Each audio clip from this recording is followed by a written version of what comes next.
Hello, class, and welcome to Grade 10 Academic Math. My name is Miss Rastorfer, or Mrs. Rastorfer. I usually go by Miss or Miss R, and this is your first video lesson. So today, probably during the actual class time, I actually went over this agenda where I went over the attendance, classroom expectations, attitude. I went over the chart, percentage chart, and I showed you my wiki, where you're going to find the links to all of the homework and everything. So we're going to keep going here. So my classroom expectations I went over in class, I'll just scan through them slowly. Basically, be kind, be respectful, do your best, and be present. And together we will create a positive learning environment. Okay, I went over your information sheet which showed all the topics for the course, ladies and gentlemen. And at the bottom of the page, again right here, is the wiki address, which is probably how you found this video in the first place. And on the back, ladies and gentlemen, we went over the flow chart. Okay, again, this is grade 10 academic right here. And you'll notice in front of that says a 70%. The math department feels that in order for you to be successful in grade 10 academic, you should have had a 70% in grade 9 academic. That doesn't say you don't belong in this class if you had lower than 70%. That just says you might need to do some different strategies, i.e. complete more homework, seek more help, maybe get a tutor, strategies, develop some better strategies so you can be successful in grade 10. After grade 10, ladies and gentlemen, there's a huge split into where you can go. You can go into university level math, a mixed, which is called a U/C course. You can also go into the college level program. Okay? Moving on, ladies and gentlemen, now we're going to get to today's work. Okay, we're going to be doing some review just to get us ready for grade 10. So the first thing we're going to take a look at is order of operations. Universally, math is done the same way no matter what language you speak or what country you're from. So order of operations is done the same way. It's a specific method to solve problems in a correct order. Okay, and we're going to use BEDMAS. And the BEDMAS stands for brackets. Sorry, look at this, guys. My first spelling mistake. So that's what happens in live video. Erase, and away we go. Okay, so brackets, exponents, division, multiplication, addition, and subtraction. Okay. One thing I want to do, I want to point two things out here. First thing, whenever you're looking for a bracket, make sure you realize that it's going to be something like 4 divided by 2, for example, okay, where there's an operation within the bracket. We also see things like this, where there's -2 times +6. Just remember, folks, that is a multiplication, so we don't include that as being a bracket method, okay? The bracket operation is where you actually have a physical operation to do within the brackets. The last thing I want to do to add on to BEDMAS is to put some brackets or parentheses around the D and the M and the A and the S.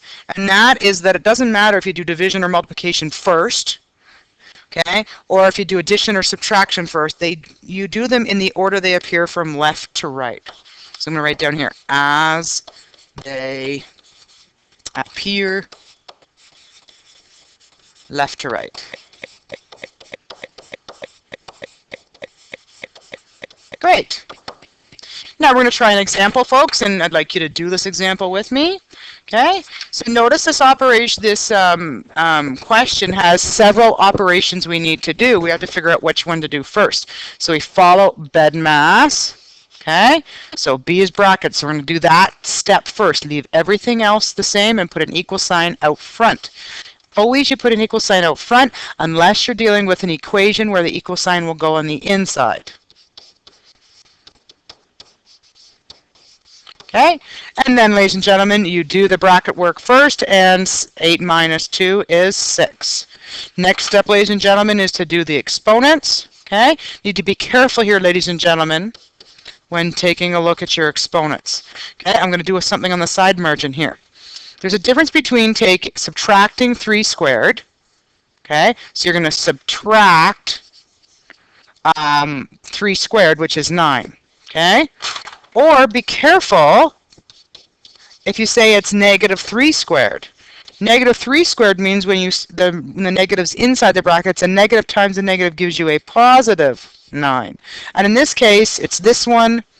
In our example, it's this one. So it's subtract 3 cubed. So you go subtract 9 plus 6. Moving along, ladies and gentlemen, we're going to do our division work now. I'm going to underline that just so you see. You don't need to show the underlines, folks. I'm just doing it so you can recognize what the next step is. So we're going to say 10 plus 15 divided by 5 is 3 minus 9 plus 6. Once you appear with a line with just addition and subtraction signs, and there's only single signs in between each value, you can just use your calculator or your brain and put it all together. So we're going to use your calculator or figure it out. I know some people in the past have said you have to add all your positive numbers and add all your negative numbers and then combine them. But for grade 10, I'm okay as long as you go right from there to that step. So I want to point out, ladies and gentlemen, that you could easily take your calculator and plug that in and get the answer, which is 10. If you showed me that on an assessment, I would give you 1 out of maybe 4 marks. Mathematics is a process, and you've got to show your work. Okay, you can't just give me the final answer. All right, so just note to self, you can use your calculator to check your answer, but also make sure you're showing required steps. 4 full marks. All right, I assume you guys want to have that level 4. All right, let's take a look at another topic, guys. We'll take a look at integers. Okay, when multiplying or dividing, reduce 2 signs to 1 sign. Whenever you see them side by side, for example, a positive times a positive, that becomes a negative. A negative divided by a negative, that becomes a positive. So the rule we have here is same signs become positive. Likewise, if you have opposite signs, a positive times a negative becomes a negative, or a negative times a positive becomes a negative, opposite signs become negative. You may want to put a box around that because that's a good key to remember. Okay? Now, maybe in the past, ladies and gentlemen, your teacher taught you to circle whenever you saw 2 signs side by side. You don't have to do it. I will just show it so that people can recognize, hey, we've got 2 signs side by side there and 2 signs side by side there. Before we do any moving or collecting of the terms, we have to do our multiplication first. So leave the negative 4 as it is, and then you've got a negative times a negative becomes a positive 2. Okay, a positive times a negative becomes negative 3 minus 7. And again, that's all single integers. There's no other operations besides adding and subtracting. So just use your calculator and negative 12. All right, B. Taking a look, here's a division question. Notice you've got a negative divided by a negative. That's going to become a positive. And 12 divided by 3 is 4. And you also have 2 signs side by side here. Sorry, I backed that up. You had a division divided by a division, which changed the sign to positive. But here I've got 2 signs side by side. So this is actually a multiplication here. I'll just circle it here in the green. So there's a multiplication. So a positive times a negative becomes a negative. And then your final result is going to be 2. All right, try this challenge question on your own, folks. Please pause the video, and then when you're done, come back and check it out. Okay, so press pause. Okay, welcome back, everybody. Hopefully you had a chance to try this. You break these 2 questions down into 2 parts. So we start with the left side here. We'll do the left one first, okay? Taking a look at that, ladies and gentlemen, we've got 6 times negative 4 minus, simplify the brackets, positive 2. Okay, then we're going to combine our signs by doing multiplication. So positive 6 times negative 4 is negative 24. And subtracting a positive is really like a multiplication. So a negative times a positive is a negative and 2. And that becomes a final answer of negative 26. On the right side, ladies and gentlemen, we are going to follow BEDMAS. So you leave the negative 24 there, divided by negative 4, plus 2 times 5 times the inside bracket. So there's 2 sets of brackets here, so you got to work from the inside out. So 7 subtract 3 is 4. Okay. Then on the next line, we've got to deal with that smaller bracket. is here, so it's going to be 2 times 20. Okay, now we can do the division and multiplication because, folks, this was an operation inside a bracket, so that's why that was still part of the brackets assembly. Okay, taking a look here now, negative 24 divided by a negative 4 is positive 6. Okay, and then plus 2 times 20 is 40, so we get a final answer of 46. So when it asks the question which one is greatest value, you may remember your symbols, which is greater than, less than, or equal signs. Okay, and we're going to say therefore.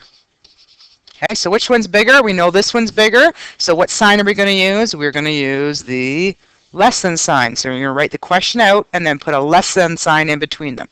So therefore, 6 times negative 4 subtract negative 3 plus 5 is less than the other equation, which is negative 24 divided by negative 4 plus 2 times 5, 7 subtract 3. I'm just going to pause the video for a second and I'll bring it back later. Okay, ladies and gentlemen?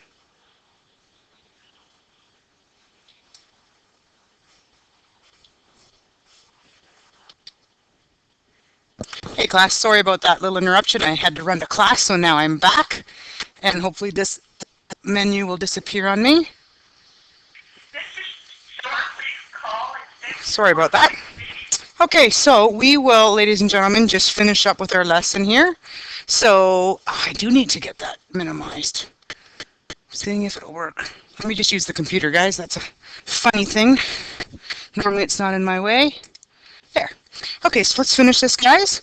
Number 3, rational numbers. That's a fancy name for the word fractions. And ladies and gentlemen, I'm just going to apologize. I have to do this. My alignment's way off. Just give me 1 second. So how do you like this class so far? Do you like the fact that I'm being interrupted? Here we go. We're almost done. So now I should be able to write this in. There we go. No wonder I couldn't get that sign in the first place. So we're dealing with fractions here, guys. And the thing we need to remember is before we do any of the operations like addition, subtraction, multiplication, or division, we need to change any mixed fractions into improper fractions. An example of a mixed fraction is this one right here, where you've got a whole number and a numerator and a denominator. All right, the keys to remember is that when you're adding or subtracting, you need what's called an LCD, or lowest common denominator. If you need to write that out, by all means write it out. When you're asked to multiply, we always want you to reduce or cancel if possible.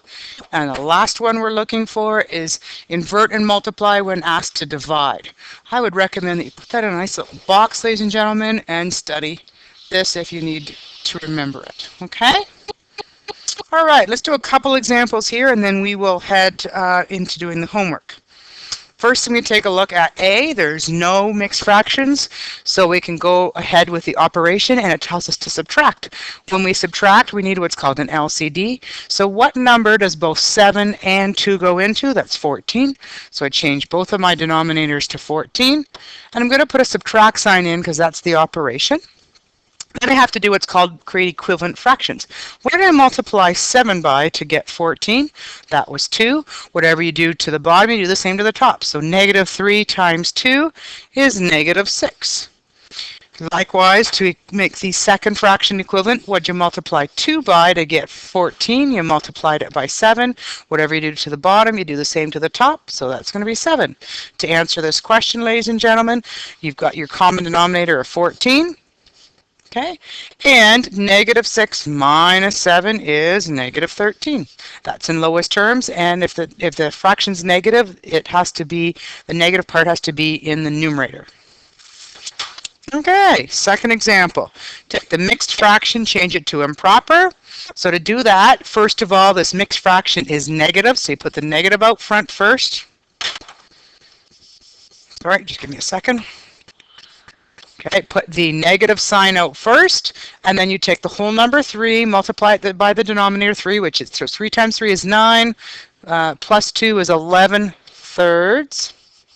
Okay, and then we're going to times it by, this fraction is negative, and to change that from mixed to improper, it's going to be 1 times 11 is 11 plus 9 is 20. Okay?